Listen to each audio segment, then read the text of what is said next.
Assalamualaikum warahmatullahi wabarakatuh. Perkenalkan, nama saya Vina Alia Mubita dengan NIM 2410911320023 dari Program Studi Kedokteran Program Sarjana Universitas Lambung Mangkurat Angkatan 2024 dengan dosen pengampu Bapak Dr. Oski Iliandri, Magister Kesehatan. Di video ini saya akan menjelaskan terkait dengan materi anatomi kardiorespirasi dan anatomi klinisnya. Pada sistem respirasi itu dibagi menjadi dua, yaitu traktus respiratorius superior dan traktus respiratorius inferior. Pada traktus respiratorius superior ada nasul, laring, lalu pada traktus respiratorius inferior ada trakea, bronkus, bronkiolus, dan pulmo atau paru. Yang pertama kita masuk ke nasus atau hidung. Nasus atau hidung ini adalah bagian awal dari sistem pernapasan yang berfungsi sebagai pintu masuk udara ke dalam tubuh. Nasus itu terdiri dari dua bagian utama, yaitu nasus externus yaitu hidung bagian luar, dan nasus internus itu yaitu rongga hidung bagian dalam. Di sini ditunjukkan ada nares. Naresnya adalah pintu masuk udara dari luar ke dalam rongga hidung. Lalu ada septum nasi yaitu dinding pemisah antara rongga hidung kanan dan kiri. Lalu di sini ada kavitas nasi. Kavitas nasi ini adalah rongga hidung tempat udara ini disaring, dilembabkan, dan dihangatkan. Lalu ada koana. Koana ini adalah lubang di belakang rongga hidung yang menghubungkan ke faring. Lalu di sini ada os nasale yaitu membentuk pangkal hidung. Lalu ada cartilago septinasi yaitu tulang rawan septum bagian fleksibel yang ada di depan. Lalu ada vomer. Vomer ini adalah tulang tipis di bawah bagian belakang septum hidung. Lalu selanjutnya ada konka. Konka ini adalah struktur tulang melengkung yang terletak di dinding lateral atau samping rongga hidung. Ada 3 pasang konka utama, yaitu ada konka nasalis superior, konka nasalis media, dan konka nasalis inferior. Konka nasalis ini membagi tiap kavitas nasi menjadi 4 saluran udara. Yang pertama ada meatus nasi inferior di antara konka nasalis inferior dan dasar nasi. Lalu ada meatus nasi medius di antara konka nasalis inferior dan medius. Lalu ada meatus nasi superior di antara konka nasalis medius dan superior, dan ada recessus sphenoethmoidalis di antara konka nasalis superior dan atap nasi.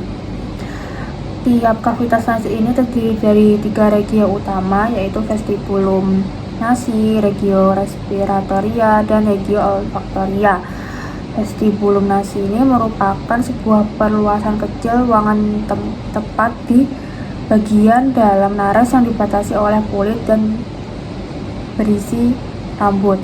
Lalu ada regio respiratoria, yaitu merupakan bagian terbesar dari kavitas nasi, mempunyai banyak suplai neurovaskuler dan dibatasi oleh epitelium respiratorium yang terdiri dari epitheliocytus ciliatis atau sel ciliatum dan epitelium kolumner. Lalu ada regio olfaktoria, berada di apeks tiap kavitas nasi, dibatasi oleh epitelium olfaktorium dan berisi reseptor-reseptor olfaktorium. Selain memiliki reseptor-reseptor, kavitas nasi menyesuaikan suhu dan kelembapan udara yang dihirup melalui aktivitas suplai darah yang banyak dan menjebak atau membuang partikel-partikel asing tertentu dari saluran nafas dengan menyaring udara melalui rambut di dalam vestibulum dan dengan menangkap benda-benda asing dalam cairan yang banyak. Normalnya cairan itu didorong ke posterior oleh silia pada sel-sel epitelium di dalam kavitas nasi untuk ditelan. Lalu ada kerangka tulangnya. Tulang-tulang yang berkontribusi pada kerangka tulang kavitas nasi itu ada tulang ethmoidales, sphenoidalis, frontale, dan vomer. Itu adalah yang tidak berpasangan. Kalau yang berpasangan itu ada tulang nasale, oxilla, palatinum, konka nasalis inferior. Dari semua tulang yang berkaitan itu dengan kavitas nasi, ethmoidale merupakan elemen utamanya. Os ethmoidale ini merupakan salah satu tulang yang paling kompleks dalam kranium. Tulang tersebut berkontribusi pada atap, dinding lateral, dan dinding medial kedua kavitas nasi. Lalu kita masuk ke sinus paranasalis. Terdapat 4 sinus paranasalis, yaitu sinus ethmoidalis, sphenoidalis, maxillaris, dan frontalis. Tiap sinus itu diberi nama sesuai dengan tulang di mana sinus itu berada. Yang pertama ada sinus frontalis. Sinus frontalis pada tiap sisi bervariasi dalam ukuran dan merupakan yang paling superior dari sinus paranasalis lainnya. Masing-masing berbentuk segitiga dan merupakan bagian dari tulang frontal di bawah regio frontalis. Basis dari tiap sinus triangularis berorientasi vertikal di dalam tulang pada garis tengah di atas pangkal nasus, dan apeksnya terletak lebih lateral sekitar sepertiga panjang margo superior orbita. Tiap sinus frontalis ini bermuara pada dinding lateral meatus nasi medius melalui ductus frontonasalis yang menembus labyrinthus ethmoidalis dan kontinu dengan infundibulum ethmoidale pada ujung depan hiatus semilunaris. Lalu ada sinus maxillaris. Sinus maxillaris satu pada setiap sisi merupakan sinus paranasalis terbesar dan sepenuhnya mengisi corpus maxillae. Tiap sinus tersebut mempunyai bentuk piramidalis dengan apeks mengarah ke lateral dan basis di profundus dari dinding lateral ke kavitas nasi yang berdekatan. Dinding medial atau basis sinus maxillaris dibentuk oleh maxilla dan oleh bagian-bagian konka nasalis inferior, tulang palatinum yang berada di atas hiatus maxillaris. Lalu ada sinus sphenoidalis. Sinus sphenoidalis satu pada tiap sisi di dalam korpus tulang sphenoidale, membuka ke dalam atap kavitas nasi melalui apertura pada dinding posterior recessus sphenoethmoidales. Apertura tersebut terletak tinggi pada dinding anterior sinus sphenoidalis.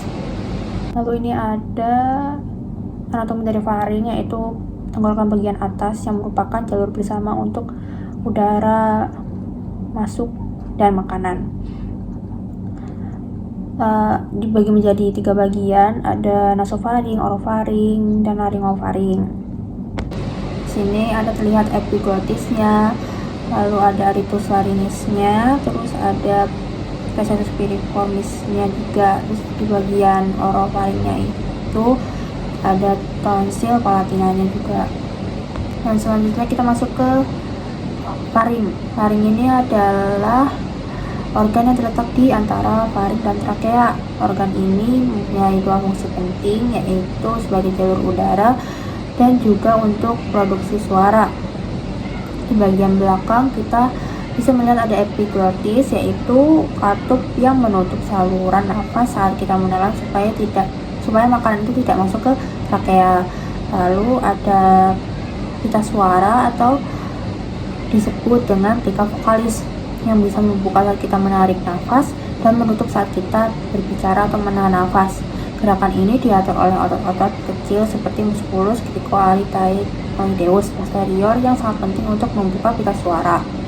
Lalu kita masuk ke trakea. Trakea adalah saluran utama yang menghubungkan laring ke bronkus.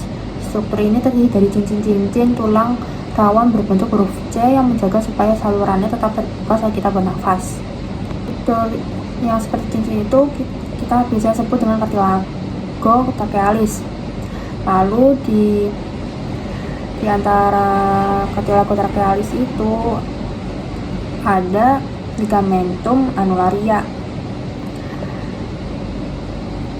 Lalu kalau kita potong itu bagian cincinnya itu di bagian posterior itu ada bagian musculus trachealisnya. Lalu trakea ini bercabang menjadi 2 bronkus utama, kanan dan kiri. Nah, ada suatu titik itu disebut dengan karina. Lalu masuk ke bronkus. Bronkus utama bercabang menjadi bronkus lobaris. Ada bronkus lobaris dexter dan sinister. Lalu bercabang lagi menjadi bronkus segmentalis. Setiap cabang ini masuk lebih dalam dan mengarah ke segmen-segmen spesifik dalam paru. Pulmodexter ini memiliki 3 lobus dan 2 visura, yaitu ada visura obliqua yang memisahkan lobus inferior dan lobus superior. Lalu ada visura horizontalis yang memisahkan lobus superior dan dari lobus medius. Selanjutnya ada pulmo sinister. Pulmo sinister ini lebih kecil dibandingkan dengan pulmodexter dan memiliki 2 lobus yang terpisah oleh visura obliqua. Visura obliqua pulmo sinister ini sedikit lebih serong dibandingkan dengan visura yang sesuai pulmodexter. Lalu di pulmo itu ada pleura. Pleura terbagi menjadi 2 tipe utama, yaitu ada pleura yang terkait dengan dinding kavitas pleuralis adalah pleura parietalis, dan pleura yang berefleksi dari dinding medial ke permukaan pulmo adalah pleura visceralis. Setiap kavitas pleuralis merupakan ruang potensial tertutup di antara pleura parietalis dan visceralis. Normalnya kavitas pleuralis ini hanya berisi lamina tipis cairan serosa. Hasilnya permukaan pulmo yang dilapisi pleura visceralis langsung berhadapan dan bebas bergesekan dengan pleura parietalis yang melekat pada dinding toraks. Lalu ada lokasi jantung. Di bagian atas itu, batas atasnya ada vertebrator keempat atau angulus Dovigi. Lalu pada batas kanan 2 cm dari linea sternalis. Lalu pada batas bagian kiri itu berada di antara linea parasternalis dan linea midclavicularis. Lalu pada bagian bawah, batas bawah itu dibatasi oleh diafragma. Jantung dibagi menjadi 4 ruang, yaitu atrium kanan, atrium kiri, ventrikel kanan, dan ventrikel kiri. Nah, selanjutnya ada atrium dextrum. Pada posisi anatomis, atrium dextrum ini membentuk batas kanan jantung dan merupakan bagian kanan vasias anterior cordis. Darah kembali ke atrium dextrum melalui salah satu dari 3 pembuluh darah, yaitu vena cava superior dan vena cava inferior, yang bersama-sama mengalirkan darah ke jantung dari seluruh tubuh, dan ada sinus coronarius yang mengembalikan darah dari dinding jantung itu sendiri. Vena cava superior memasuki bagian supero-posterior atrium dextrum, dan vena cava inferior dan sinus coronarius memasuki bagian infero-posterior atrium dextrum. Dari atrium dextrum, darah mengalir ke ventriculus dexter melewati ostium atrioventriculare dextrum. Lubang ini menghadap ke depan dan ke medial serta tertutup oleh valvula atrioventricularis dextra atau valvula tricuspidalis selama ventriculus berkontraksi. Lalu selanjutnya ada ventriculus dexter. Pada posisi anatomis, ventriculus dexter ini membentuk sebagian besar vasias anterior cordis dan sebagian pars diafragmatica. Ventriculus dexter ini terletak di kanan atrium dextrum dan berlokasi di depan dan sebelah kiri ostium atrioventriculare dextrum. Darah yang memasuki ventriculus dexter dari atrium dextrum dengan demikian bergerak ke arah horizontal. Dinding-dinding bagian aliran masuk ventriculus dexter memiliki banyak pars muscularis. Strukturnya tak beraturan yang disebut dengan trabeculae carnae. Sebagian besar struktur ini melekat secara keseluruhan di dinding ventriculus, membentuk rigi-rigi atau hanya melekat di ujung-ujungnya membentuk jembatan-jembatan. Beberapa trabeculae carnae ini hanya memiliki satu ujung yang melekat ke permukaan ventriculus, sedangkan ujung lainnya berfungsi untuk pelekatan pita fibrosa seperti tendo chordae tendinae yang menghubungkan tepi-tepi bebas cuspis, valvula atrioventricularis dextra atau valvula tricuspidalis. Terdapat 3 musculus papillaris di ventriculus dexter. Namanya relatif disesuaikan dengan titik origonya di permukaan ventriculus, yaitu musculus papillaris anterior, posterior, dan septalis. Lalu kita masuk ke arteria coronaria. Arteria coronaria dextra keluar dari sinus aorta dextra, aorta ascendens lewat di anterior dan ke arah kanan di antara auricula dextra dan truncus pulmonalis. Lalu ada arteria coronaria sinistra, berasal dari sinus aorta sinistra, aorta ascendens, lewat di antara truncus pulmonalis dan auricula sinistra sebelum memasuki sulcus coronarius. Posterior dari truncus pulmonalis, arteria ini terbagi menjadi dua cabang terminal, yaitu ramus interventricularis anterior dan ramus circumflexus. Lalu ada venanya, yaitu ada sinus coronarius menerima 4 cabang utama, yaitu vena cardia magna, media, parva, dan posterior. Vena cardia magna ini dimulai dari apex cordis dan naik di sulcus interventricularis anterior, di mana vena ini berjalan dengan arteria interventricularis anterior. Di sini vena ini bisa disebut sebagai vena interventricularis anterior. Di sulcus coronarius, vena ini berbelok ke arah kiri dan berlanjut hingga ke basis atau fascia diafragmatica cordis dan dikaitkan dengan ramus circumflexus arteria coronaria sinistra. Lalu ada vena cardiaca magna, dimulai dekat apex cordis dan naik di sulcus interventricularis posterior menuju sinus coronarius. Vena ini terkait dengan ramus interventricularis posterior arteria coronaria dextra atau dengan arteria coronaria sinistra di sepanjang perjalanannya. Lalu ada vena cardiaca parva, dimulai di bagian anterior bawah sulcus coronarius di antara atrium dextrum dan ventriculus dexter. Lalu ada vena cardiaca posterior, terletak di fascia posterior ventriculus sinister, tepat di kiri vena cardiaca magna. Lalu ada arcus aorta. Arcus aorta ini terbagi menjadi 3 cabang, ada truncus brachiocephalicus, lalu ada arteria carotis communis sinistra dan arteria subclavia sinistra. Truncus brachiocephalicus ini terbagi menjadi 2, yaitu arteria carotis communis dextra dan arteria subclavia dextra. Lalu di bagian jantung ada perikardium. Perikardium ini adalah selaput pelindung jantung yang menyelubungi dan menjaga posisi jantung di rongga dada. Terdiri dari 2 lapisan utama, yaitu perikardium fibrosum dan perikardium serosum.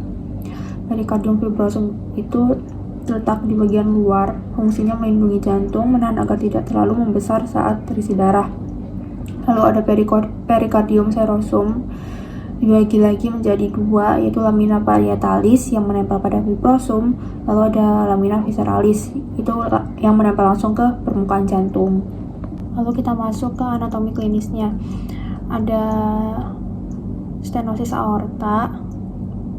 Katup aorta tidak terbuka dengan sempurna. Normalnya katup aorta ini membuka lebar saat darah dipompa keluar dari ventrikel kiri ke aorta, tapi pada stenosis ini lubangnya menyempit. Efeknya aliran darah keluar dari jantung menjadi terhambat. Ventrikel kiri harus bekerja lebih keras untuk mendorong darah melalui celah yang sempit ini. Lalu ada regurgitasi aorta, yaitu katup aorta gagal menutup rapat saat diastol. Normalnya katup ini menutup sempurna untuk mencegah darah mengalir balik ke jantung. Efeknya darah yang sudah dipompa ke aorta malah bocor balik ke ventrikel. Lalu ada gagal jantung. Gagal jantung adalah kondisi di mana jantung tidak mampu memompa darah secara cukup untuk memenuhi kebutuhan tubuh akan oksigen dan nutrisi. Ini bukan berarti jantung itu tuh berhenti bekerja, tetapi daya pompanya itu menjadi lebih melemah. Ada 2 jenis tipe gagal jantung. Ada gagal jantung kiri, yaitu ketika ventrikel kiri jantung tidak mampu memompa darah secara efektif ke seluruh paru-paru. Gejala utamanya itu ada sesak napas. Kalau gagal jantung kanan itu terjadi ketika ventrikel kanan tidak mampu memompa darah ke paru-paru dengan baik. Akibatnya darah mundur ke sistem tubuh, menyebabkan penumpukan cairan di berbagai bagian tubuh. Gejalanya itu adalah bengkak-bengkak. Sekian video dari saya. Mohon maaf jika ada kesalahan. Wassalamualaikum warahmatullahi wabarakatuh.